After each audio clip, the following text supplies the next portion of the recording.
he is and why he is that way to us. And we want to greet and welcome all the ministers of the gospel of Jesus Christ, to our beautiful First Lady Sandra Davis, to all our friends and family and everyone in between. We welcome you, we greet you, and we salute you for being with us this afternoon from morning until now. And we are grateful that God is still on the throne and he still does what he does best, and he is still supreme, and he is the ruler of all, and he is the master of everything. Amen. So let's jump into our word for the afternoon.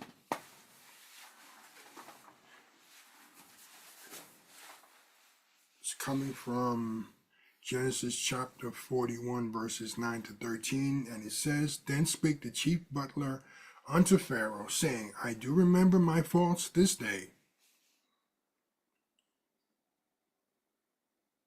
Pharaoh was wroth with his servants and put me inward in the captain of the guard's house, both me and the chief baker.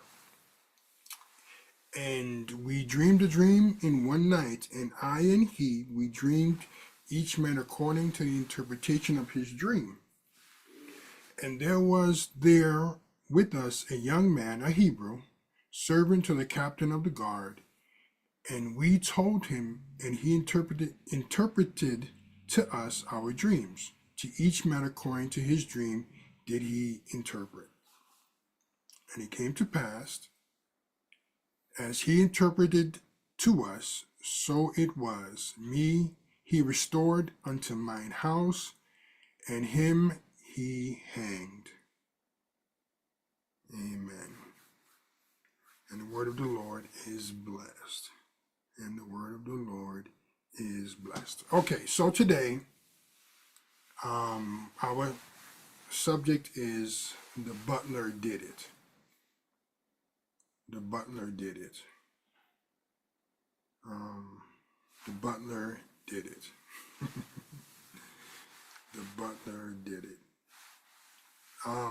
We may be familiar with this phrase or term, the butler did it, because in the 1920s and the 30s were very, it was a mystery fiction time of history, and you always had these popular mysteries in the 20s and the 30s where at least the least suspected ever-present servant revealed as the murderer of the novel.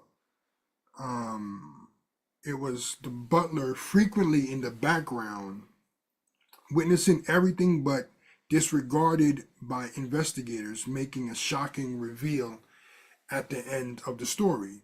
It was always that one person that you never thought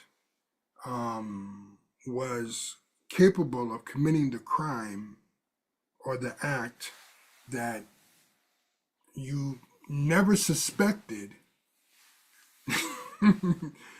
That was the person who did it. Also, you might be familiar with this. The phrase was used in numerous works, including the episode of Police Squad, The Batman, and so on. But more importantly,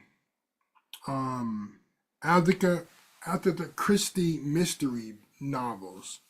She was a woman that did a lot of mystery novels, and I hopefully I said her name correctly, Agatha Christie. If you're not familiar with her, she did a lot of mystery novels, and she also came up with that cliche, the butler did it. So again, the butler was a person that did not give suspicion to investigators or give suspicion to the police or anyone, or gave reason as to why he should be involved or a suspect in the crime. And even mysteries today, you in some mysteries or some board games, you have the butler as a suspect, and because of the history of the butler being the primary person in the past, they now suspect the butler in the beginning. And of course, in many cases, that is not what it was.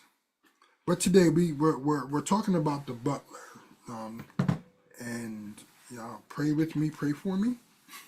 The butler did it, and we're grateful that we're in this time of Joseph's life, as we know his story. That by this time he's been sold into slavery. His brothers didn't like him. Remember the dream that he had? He had the sun, the moon, and the stars bowing down to him, and his father was like, "Is that supposed to be us?" He was like, "Yeah, that's y'all bowing to me," and kind of shoot him away, ran him away. And of course, his brothers didn't like him. But what also played a factor is that Joseph, he was an interpreter of dreams. He dreamed and he also interpreted dreams. So now we realize that as Joseph is sold by his brothers, by the Midianites, he's in Egypt and he goes to Potiphar's house. And as he goes to Potiphar's house and is in second command in Potiphar's house, of course Potiphar's wife likes him and is attracted to him and so on. And he runs, but interestingly enough, he leaves his coat behind. And she cries falsely, that she was assaulted by Joseph. And he was then arrested and thrown in jail.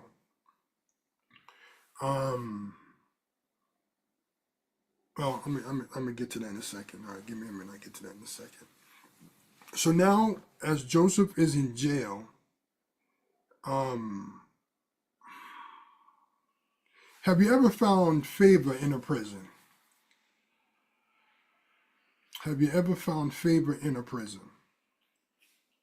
Have you ever been in a prison or in a type of prison, and yet you have found favor in the most least likeliest places to favor you under the circumstances of what you're going through, under the circumstances of what you're enduring, under the circumstances of what you've been dealing with, under the circumstances of whatever. But even in your prison, you found favor.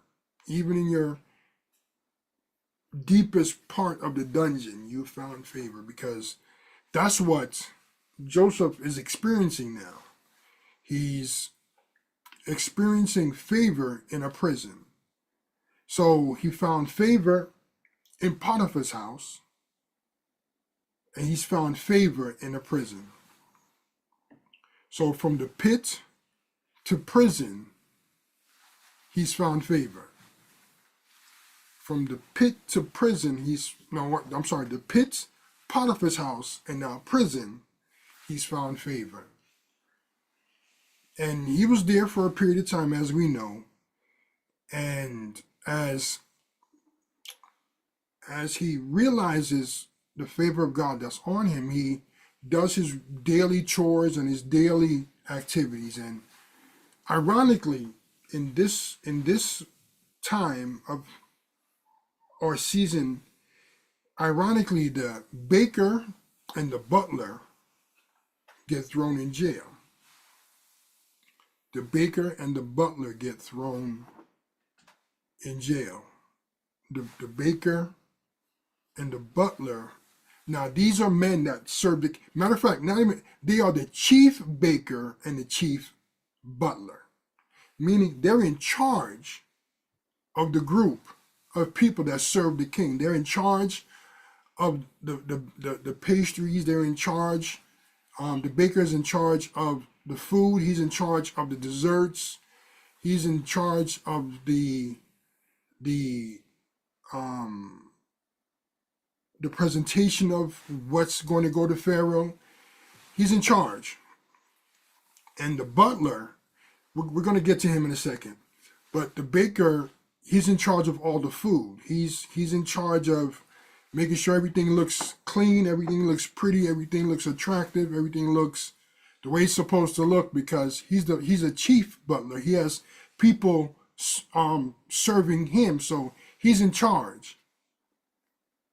But yet he found himself in jail, in prison, because he lost favor, or he did an offense to the king of Egypt, the Pharaoh. So now we go to the butler. The butler. Now, the funny thing about the butler is a very high position. And also Nehemiah was a butler, but they also say cupbearer. So a cupbearer and butler are synonyms of each other.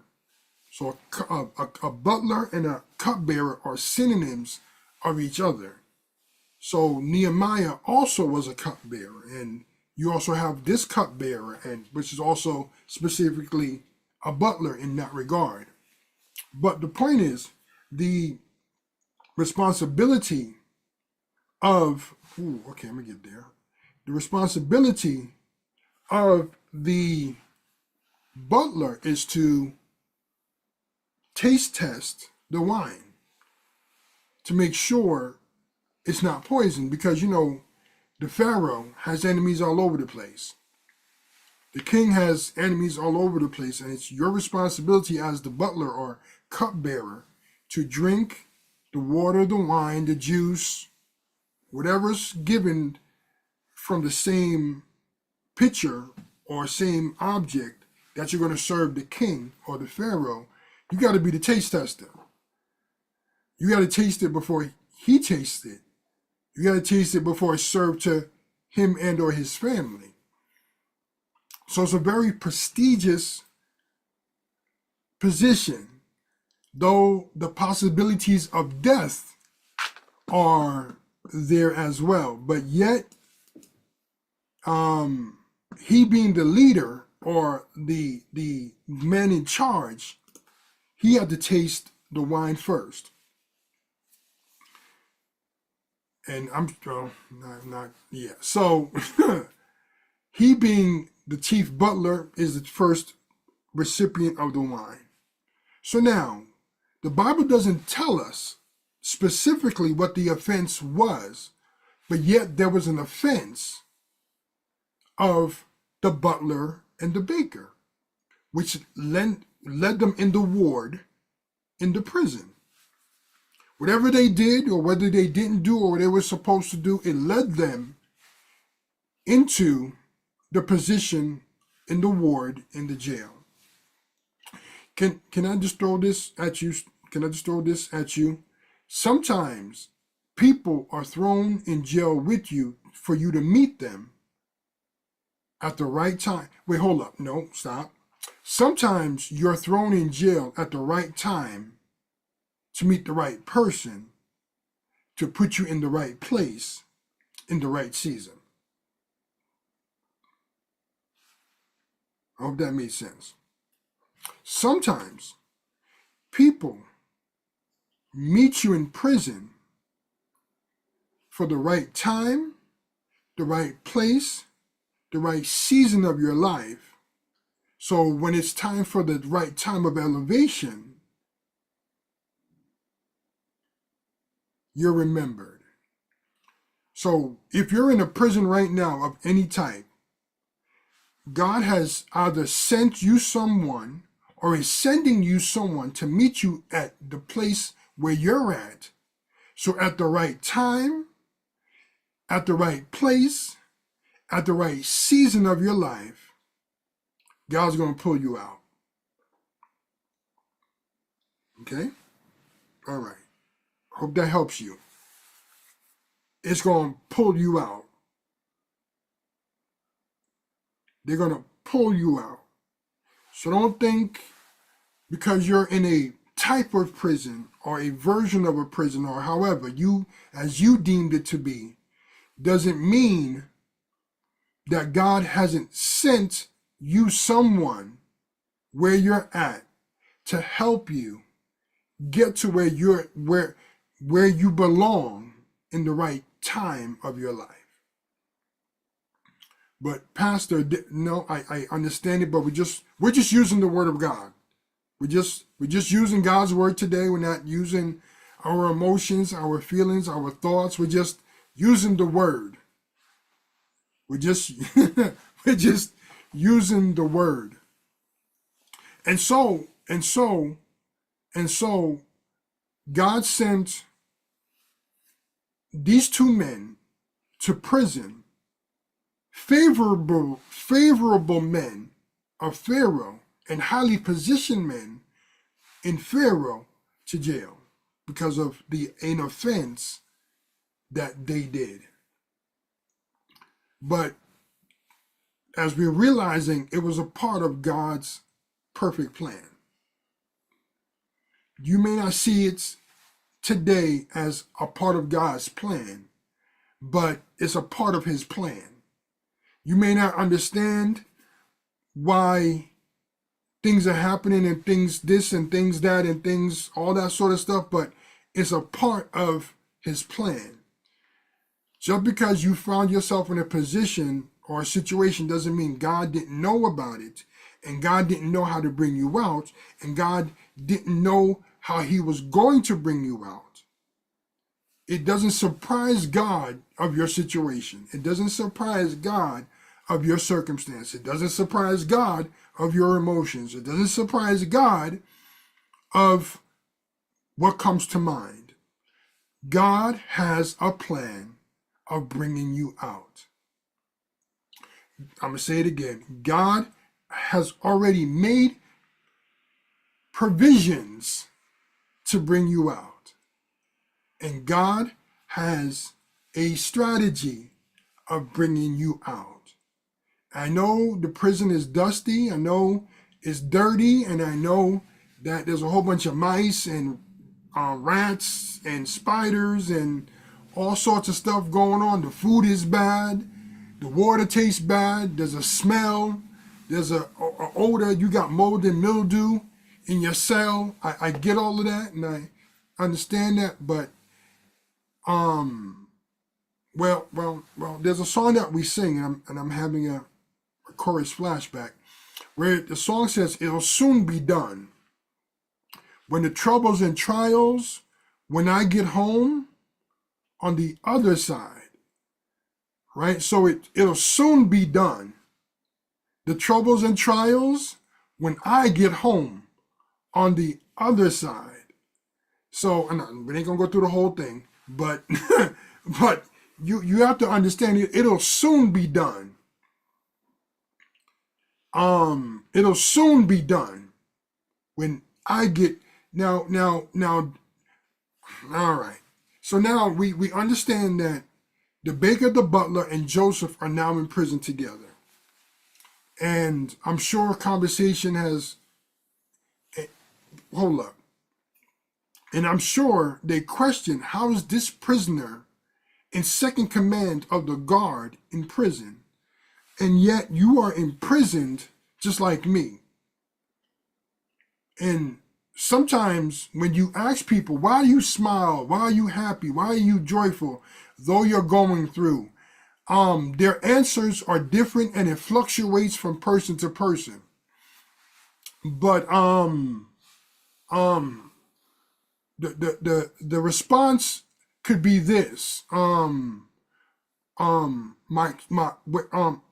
I got over, my soul looks back and wonder how I got over. And though I'm in jail or in prison, metaphorically, but my soul is already looking back and wonder how I got over. Sometimes we have to look at it like this. Sometimes the verdict comes before the application.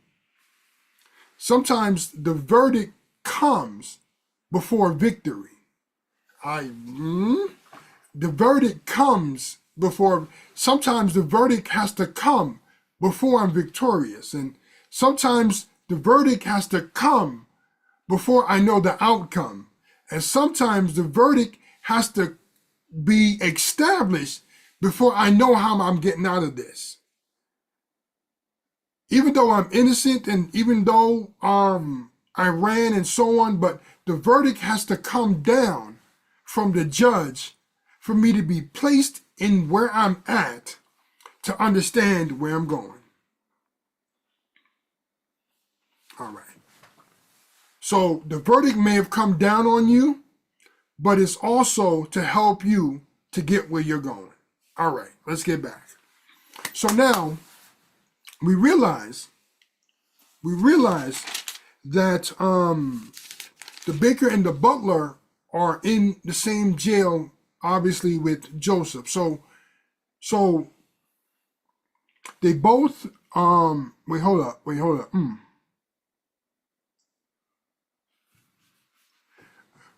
So now the captain of the guard charged. Wait, hold up. Wait. Stop. I keep going back to Joseph and this captivity in jail. Do you realize Joseph was not bound while he was in jail? He had free reign to go and come in. All right. Just because you're in jail doesn't mean you are restricted to your cell. Just because you're in jail doesn't mean you are confined to your cell. I understand you got to go back eventually, but that doesn't mean you need to stay in there. And that doesn't mean you have to live there all day, all night. You can leave.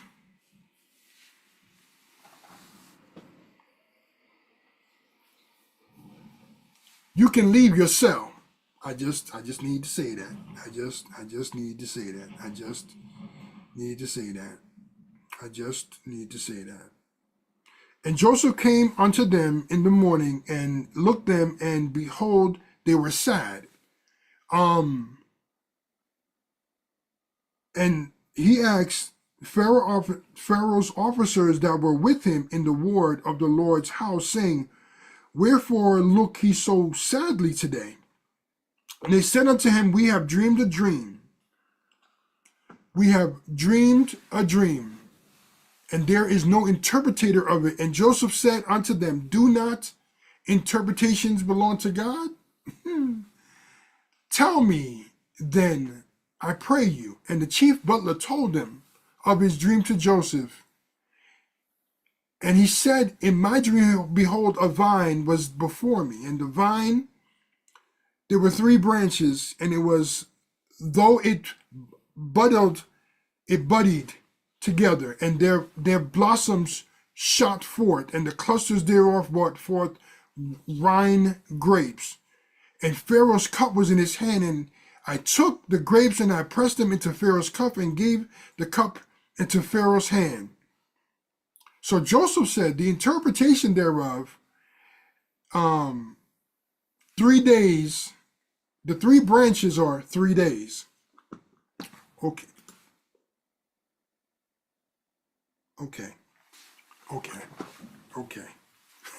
Wait up. Okay. Okay.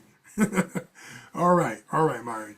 Yet within 3 days Pharaoh shall lift up thine head and restore thee unto the place, and thou shalt deliver Pharaoh's cup into his hand in the former manner when thou wast his butler. But think on it when it shall be well with thee, and show kindness, I pray thee, unto me, and make mention of me unto Pharaoh, and bring me out of his house, of this house. Okay. For indeed I was stolen away out of the land of the Hebrews, and here also I have done nothing that they should put me into the dungeon. When the chief butler saw the interpretation was good, he said unto Joseph, I also was in a dream, and behold, I had 3 white baskets on my head. But we're not going to get to the baker yet. We're not going to get to the baker. I want to stick with the butler. The 3 vines represents 3 days, so he's going to call for you in 3 days. Okay. Can I throw something at y'all? This reminds me of Jesus. Yes, this reminds me of Jesus because he rose up he rose up on the third day. Okay, why is that important? Because there's a song that says, even death could not hold him captive, for even in the grave, Jesus is Lord. Why do I say that? I say this because there are some days ahead of you that though the adversary tries to keep you down, there's some, though the adversary tries to keep you down, they can only keep you down for a limited time. So don't think that God is going to allow you to stay under forever. Now, I'm not going to say for everyone in 3 days. Not going to say that. But don't be surprised if some of us experience something in 3 days. Don't be surprised if God gives you something, in 3 days.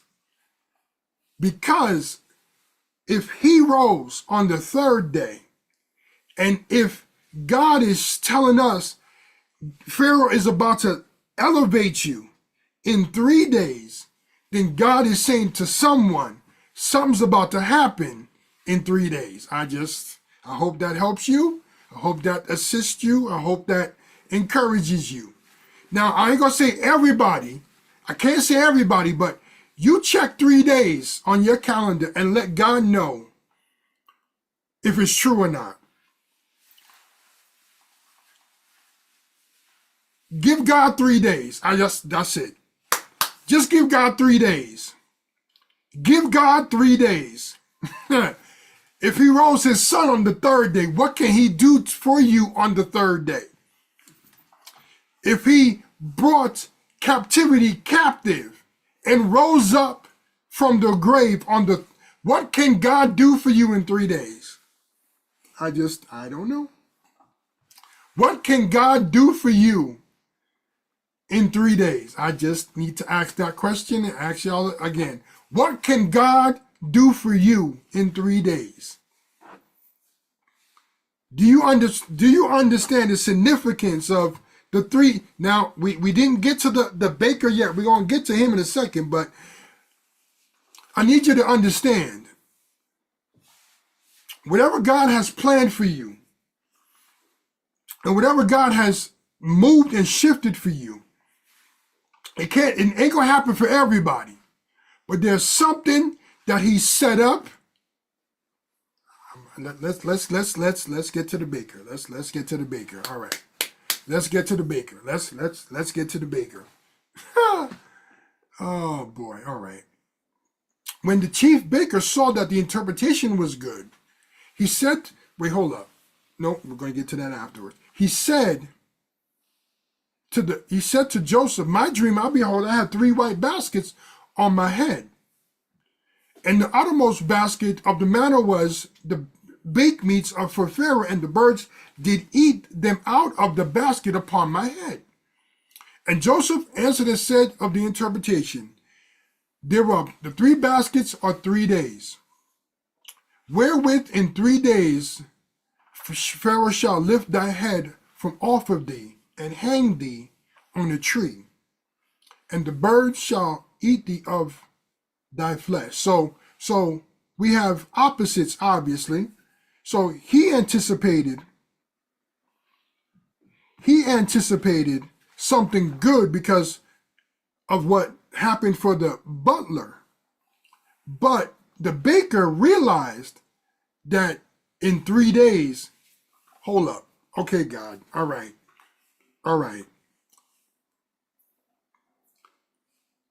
God is then showing you there's some things that are going to have to die off within 3 days as well. There's something he's prepared for you, and there's some things that will have to die off simultaneously. And some things have to, wait, hold up. Let's just put, some things will have to shift for you. God has something for you, and there will be a shifting, and there'll be a turning, and there will be a moving, and there will be something for you. But you have to give God some time to do it. You have to give God time to do it, and you cannot put your hands on it. For it to work God's way, you have to take your hands and put it in your pocket and wait for God. Okay. All right. And it came to pass on the third day, that which happened to be Pharaoh's birthday, he made a feast and with all his servants, and he lifted up the head of the chief butler and the chief baker among his servants, and he restored, now listen, he restored the chief butler to his butlership, and he gave the cup into Pharaoh's hand once again. But he hung the chief baker as Joseph interpreted the dream. But here's one of the important parts of this story.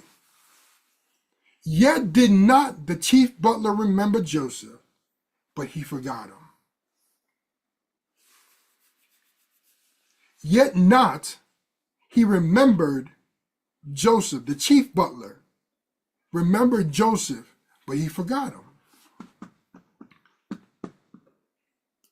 Wait, but can I ask y'all a question? And I need, how many times have you helped people, but yet they forgot about you? How many times you have assisted, and now it's your time of need, but they forgot about you? How many times have you done right by people and they forgot about you? How many times have you done and gone over for many people and they have forgotten about you, and they have forgotten about you? But the one person that doesn't forget is God.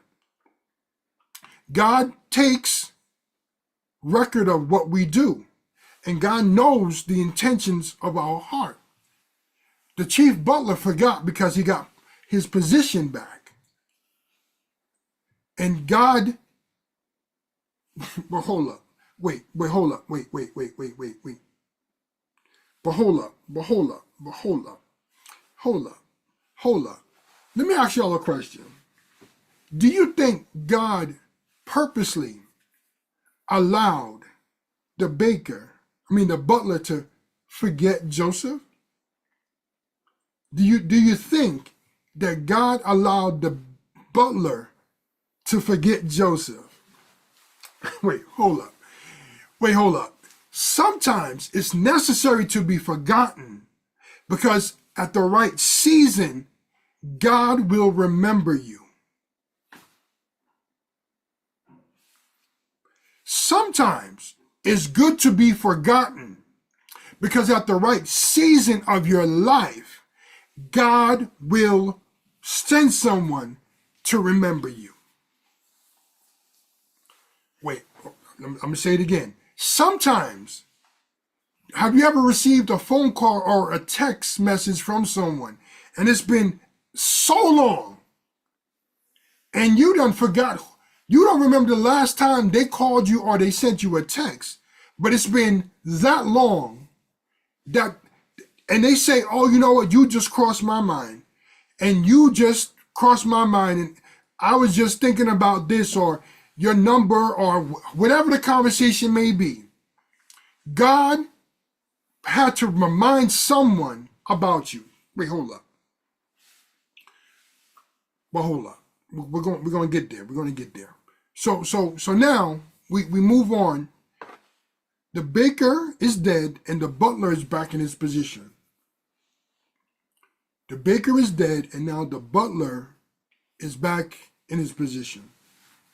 So now, 2 years later, at the end of 2 years, at the end, the Bible says, and it came to pass at the end of 2 full years, that Pharaoh dreamed, and behold, he stood by the river. And behold, there came out the river 7 well-favored, caney, fat-fleshed, and they filled in the meadow. And behold, 7 other caney, came up after them out of the river and favored the lean-fleshed and stood by the other kind upon the brink of the river, and the ill-favored and the lean-fished kind did eat up the 7 well-favored and the fat king. So Pharaoh awoke, and he slept and dreamed a second time. And behold, 7 ears of corn came up upon the stalk, rank and good. And behold, 7 thin ears, and blasted with the east wind, and sprung up after them. And the 7 thin ears devoured the 7 rank and full ears. And Pharaoh awoke, and behold, it was a dream. And it came to pass in the morning that his spirit was troubled, and he sent and called for all the magicians of Egypt and all the wise men thereof, and Pharaoh told them this dream, but none of them could interpret it unto Pharaoh. He called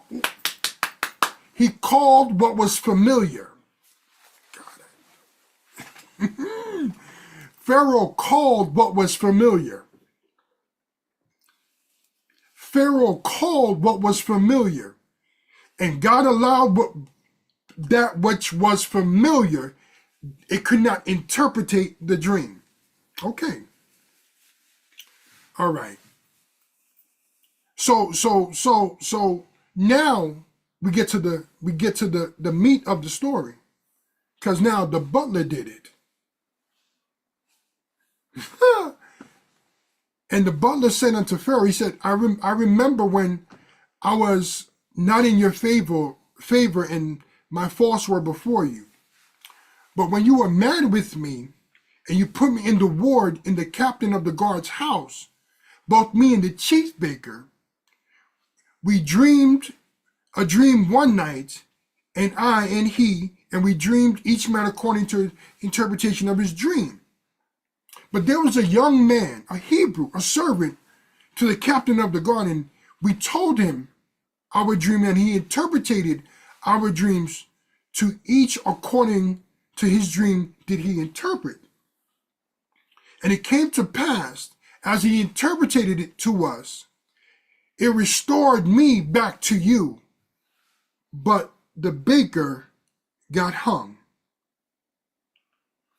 I remember when I was in jail, there was a young man that was able to interpret my dreams and able to tell me what was going on. And I would come back in the palace, and I would come back as the butler, and I would come back and be restored. My position would be restored back. And I know I was scared because I didn't know how long I was going to be in jail for, and I didn't know how long I was going to be in the prison. But he told me the 3 vines represented 3 days, which happened to be the 3rd day, which was your birthday, and you called me back and to hand you the cup of wine. He restored me based on the dream, and he told me not to forget him. He asked me, he said, listen, when you get back into your position, don't forget me. When you get back into favor with Pharaoh, don't forget me.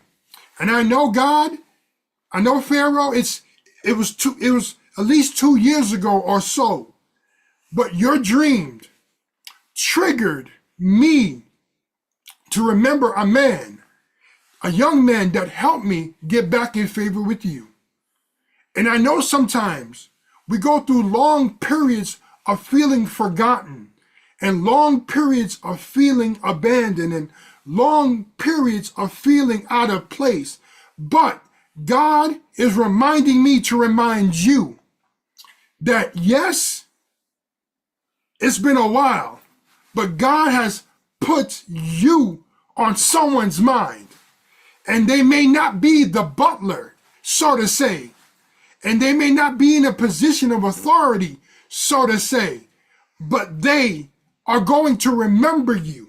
They are going to remember you. They are going to remember you. And God had to allow Joseph to go through all that he endured and all that he suffered to be set up for a position in such a time as this.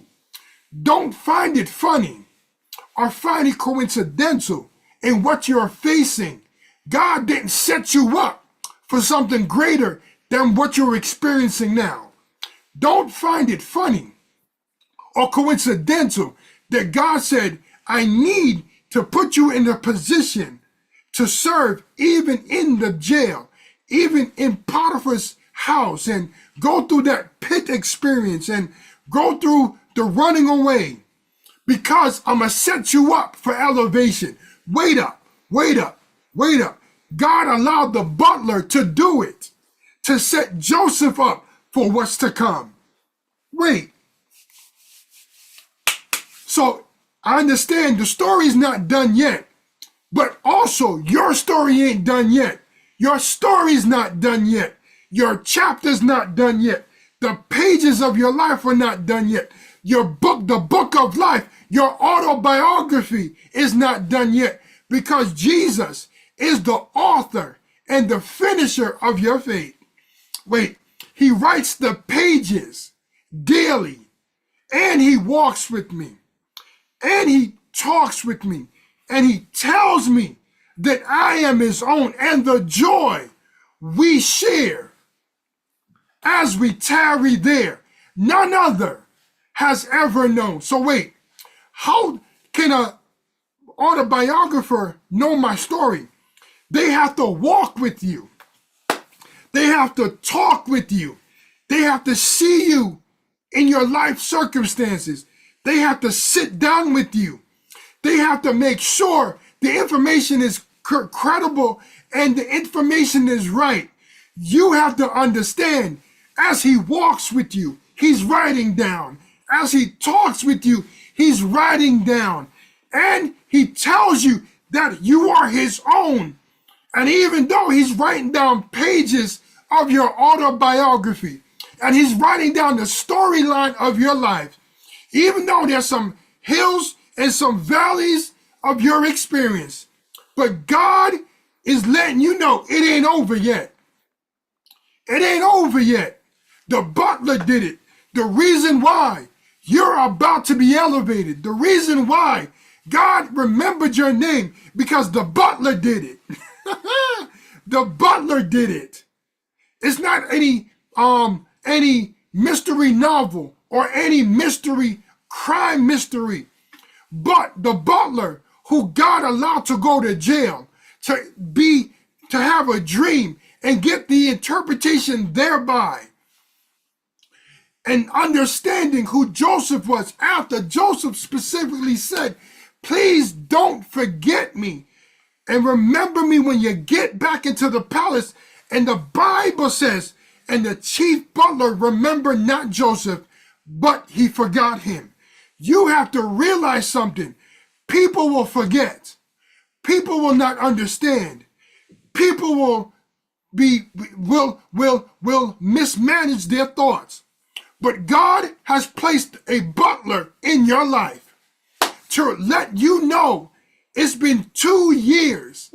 It's been a period of time, and your time is now. Your time, Joseph, is now. Your time, Joseph, is now. Understand God. Wait, hold up.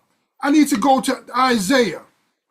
And Isaiah says, he inscribes, or he etches his name, your name in his hand. So wait, what are you telling me, Myron? You're telling me that God puts your name in his hand. And anytime, thank you, anytime there's an opportunity and you think you're not going to be looked at, God raises his hand with your name on it. Wait a God raises his hand with your name on it. That's the reason why you have the job that you have. That's the reason why you live where you live right now. That's the reason why you have favor the way you have favor, because God has inscribed your name in his hand. So when they're looking for someone, he raises his hand and they see, oh, I can call on her. I can call on him. Well, why is my phone ringing? Who is this that's texting me? It's an unknown number. But yet when you read the text and listen to the voicemail, God has remembered you and inscribed your name on his hand. And every time something comes up, he raises his hand with your name on it. Above the crowd, above the crowd, above the noise, in the atmosphere, above the critics, above those who are persecuting you, above those who don't wish you any good, above those who don't want you to succeed. God has your name written in his hand. So wait, so then it makes sense. So wait, all right, Myron, stop. So it then makes sense. There's a song we used to sing, and I'm having a childhood flashback. When the song says, he got the whole world. He has the whole world in his hand. He has the whole world. He got my mother and my father in his hand. He has my sisters and my brothers in his hand because he got the whole world in his hand. And as he has the whole world in his hand, he has your name written on his hand. And every time, that's the reason why you get phone calls or emails or text messages of opportunities of favor and opportunities of success, because God knows if it was up to you, you would not be bothered. But God says, you're my child. You're my handmaid. You are my possession. You are my heritage. You are my inheritance. And I need the world to see that when I put your name on my hands. Wait, hold up. Wait, hold up. Wait, hold up. Wait, hold up. Stop. Wait. I'm trying to remember a song. I'm trying to remember. I'm having a flashback. I'm trying to remember a song, a chorus, and it's there. It'll come when it comes. It'll come when it comes. But the point is, he has your name written on his hand. So I understand that you may feel overlooked and be overlooked, but at the right time, in the right place, in the right season of your life, God is going to raise his hand. God's going to raise his hand, and your name is going to become forth, and your name will be shouted, and your name will be above the rest. Wait up. Let me ask y'all a question. What makes you think your name hasn't been out there already, but not yet been called?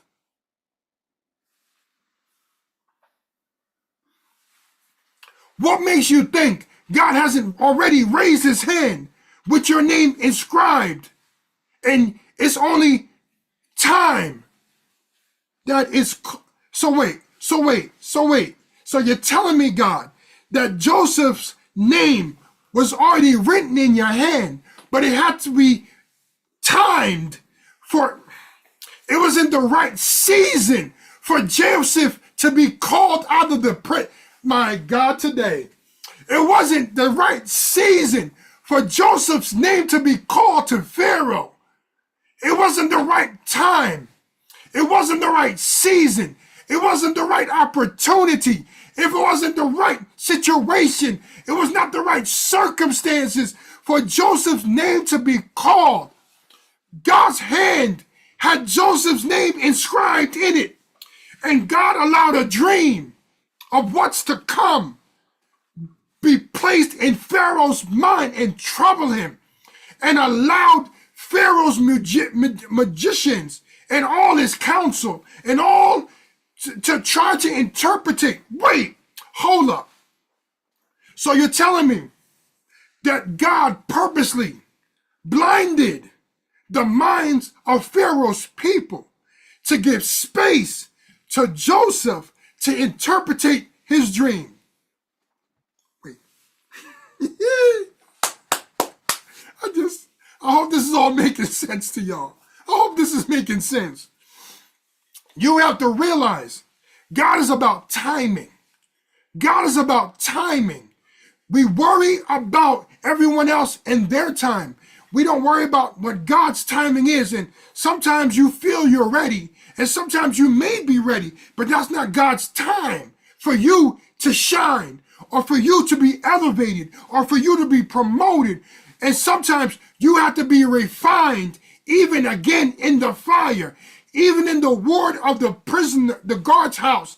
You have to be placed in there for a season longer, because it ain't time for you to come out.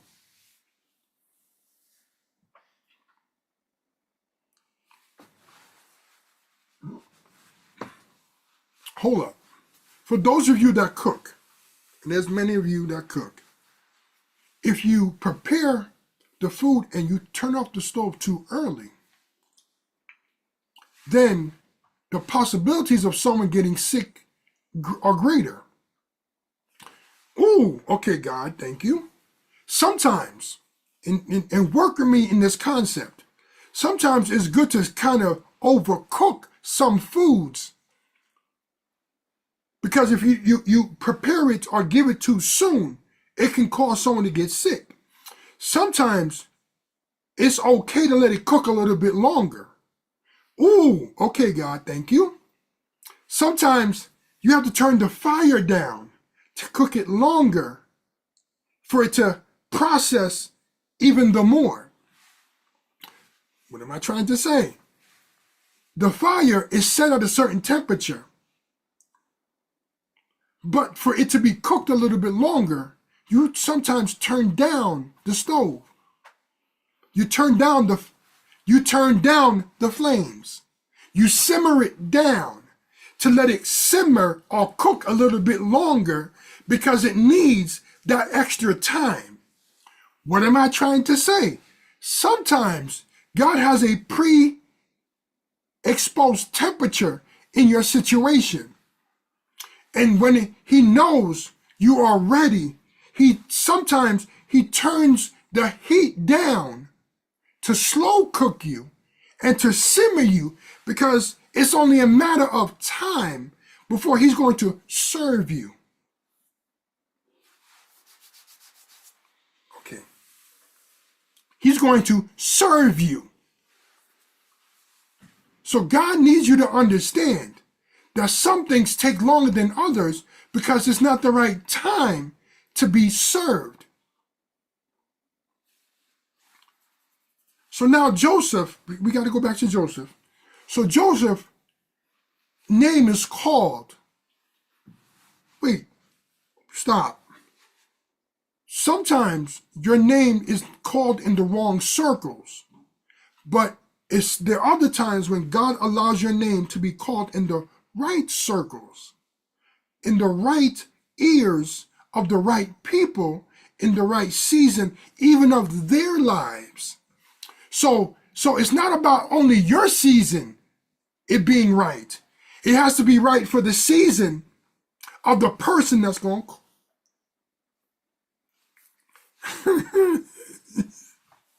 It has to be the right time for the season of the person that's calling you also. So it's not just about your season. It's not about just your time. Whoever's going to call you or has to call you in their season as well. This was a season to come for Pharaoh in Egypt. So Pharaoh couldn't call Joseph's name beforehand. He had to call him at the right time, under the right circumstances, at the right season, even in the history of Egypt. Can I say this? Some things are bigger than you, but you just don't see it yet.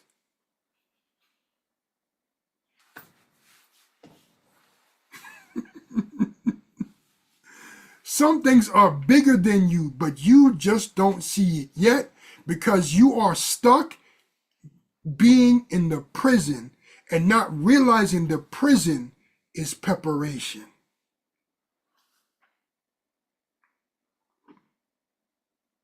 Joseph said, then he called, no, sorry. Joseph told the baker, remember me, because I was wrongly put in this prison. I went from the pit to the remember me. Okay, all right. Let's get it. So then Pharaoh calls Joseph, and he brought him hastily, speedily out of the dungeon. He shaved himself and changed his raiment, changed his clothes. And Pharaoh said to Joseph, I've dreamed a dream, and there's none that can interpret it. And I've heard say of you that you can understand dreams and interpret it. Excuse me. And Joseph answered Pharaoh and said to him, it is not me, but God, that shall give Pharaoh the answer of peace. The Bible says the answer of peace. And Pharaoh said to Joseph, in my dream, behold, I stood in the bank of a river, and behold, there came out the river, saying, 7 kine, fat-fleshed, and well-favored, and fled, and fed in the meadow, and 7 years of kine came upon them, and poor, and very ill-favored, and lean-fleshed, and such as I saw all in the land of Egypt for badness. And the lean and the ill-favored king did eat up the first 7 fat kine, and when they had eaten them up, it could not be known that they had eaten them up, but they were still ill-favored at the beginning. So I got up, so I woke up. And I saw in my dream 7 ears that came out of the stalk full and good, and behold, there were 7 ears within, and with withered and thin, and blasted the east wind sprung out of them, and the 7 thin ears devoured the 7 good ears, and it was told unto the magicians, but there was none that could interpret it to me. And Joseph said unto Pharaoh, the dream of Pharaoh is one. God has showed Pharaoh what he is about to do. The 7 kine are 7 years, and the 7 good ears are 7 years, and the dream is one. And the 7 thin and ill-favored kine that came up them after the 7 years and 7 empty years blasted with the east wind shall be 7 years of famine. This is the thing which I've spoken unto Pharaoh, what God is about to do, he showeth unto Pharaoh. Behold, there came 7 years of great plenty throughout all the land of Egypt.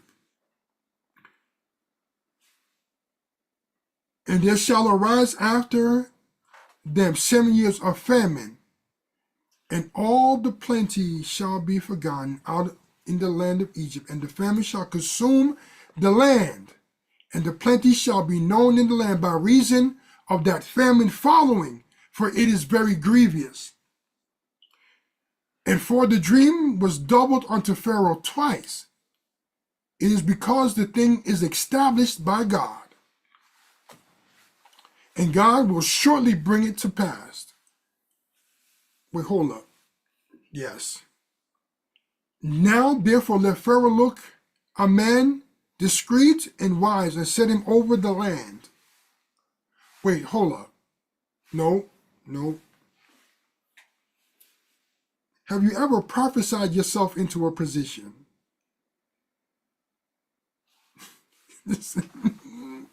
All right. Have you ever prophesied yourself into a position?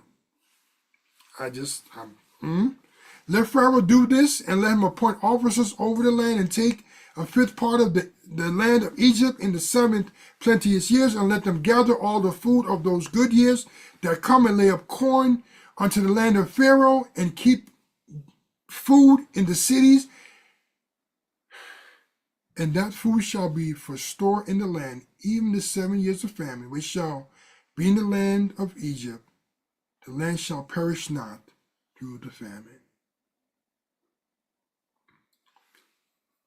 Joseph not only interprets the dream, but gives a solution to the problem, because this thing is established by God. So God set up Pharaoh through a dream through 7 years of plenty and 7 years of famine to come soon on the land, for the butler to call the name of Joseph. The butler did it. God established this so Joseph can get out the dungeon. God established a problem, a concern, a worry, fretting, panic, anxiety for Pharaoh, so that the butler can be the one to call Joseph's name. It was necessary for Joseph to go in the pit. It was necessary for him to go to Potiphar's house. It was necessary for him to be thrown in jail. It was necessary that the baker and the butler displease the king and get thrown in the ward of the guard in the guard's house. It was necessary that the baker and the butler had dreams. It was necessary that Joseph interpreted both their dreams. It was necessary that the butler was released and restored back to his position. It was necessary after 2 full years that Pharaoh had a dream about plenteous years, 7 years of plenty and 7 years of famine. It was necessary that the butler reminded Pharaoh of where he was put just 2 years ago in the prison. It was necessary for the butler to remind Pharaoh, to tell Pharaoh of the dream that he and the baker had. It was necessary for the butler to tell Pharaoh of him being restored back to his position of butlership. So God can make it necessary for the magicians to not be able to interpret the dream, for Joseph's name to be called out of the dungeon.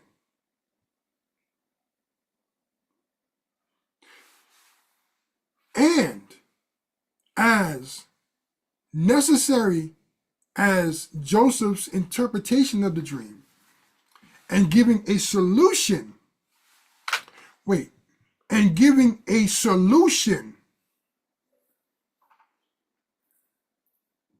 to the circumstances, Joseph didn't realize that he spoke his own position into power. Joseph said, "Now therefore let Pharaoh look out a man discreet and wise, and set him over the land of Egypt." Pharaoh didn't know his story. Pharaoh didn't know his circumstances. Pharaoh didn't know he was in a pit. Pharaoh didn't know why he was in jail, in the dungeon. But he knew no one in all of Egypt can interpret the dream and give wisdom as well. Because not too long after this, Pharaoh elevates Joseph.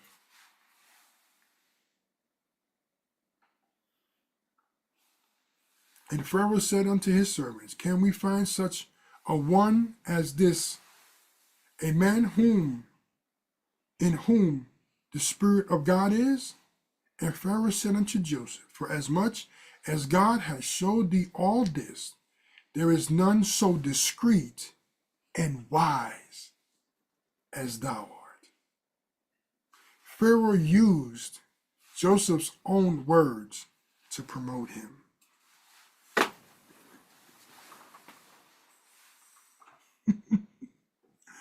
Pharaoh used Joseph's own words to promote him. Thou shalt be over my house, and according to thy word shall all my people be ruled. Only in the throne will I be greater than you. And Pharaoh said unto Joseph, See, I have set thee over all the land of Egypt. Because God also knew the famine would reach Jacob and his sons, and they would be rescued from the famine. So God was strategic in all his doings. God had a plan, and God was strategizing, and God was manipulating the situation to ease Jacob and his sons into Egypt to be rescued from the famine. All because the butler did it.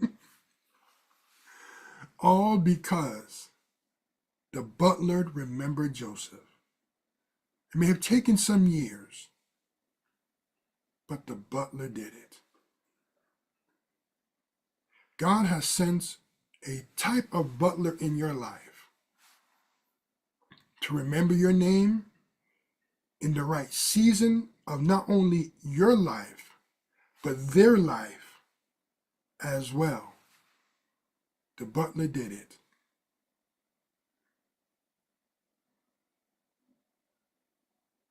So it's not always about the season that we're in only.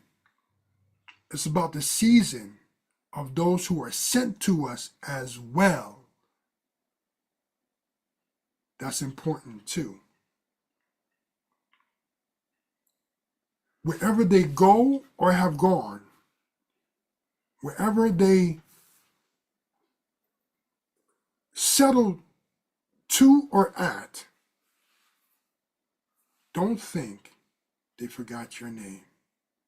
Because at the right time, at the right season of life, God will remember your name and raise his hand. God will remember your name and raise his hand. Everything happens strategically by God. God doesn't make mistakes, y'all. And we know that all too well. God does not make mistakes. So give God time to be God in your life. Give God time to be the author and the finisher of your faith. Give God time and let him slow cook you sometimes. Let him slow cook.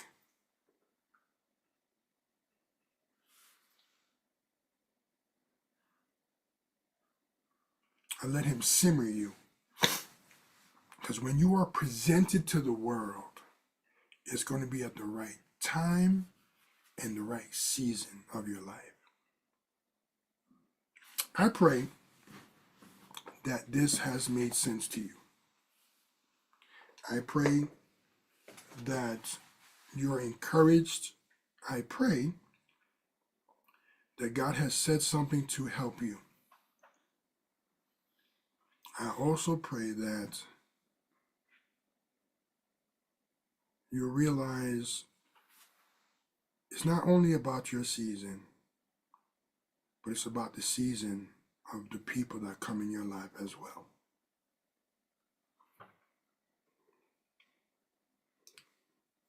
Some people are meant to meet you now. If they'd have met you sooner, They could have met immature you or not serious spiritual you, or however. But it's the season that you are in, and they are experienced as well, that allows you to meet for such a time as this. Amen. Amen.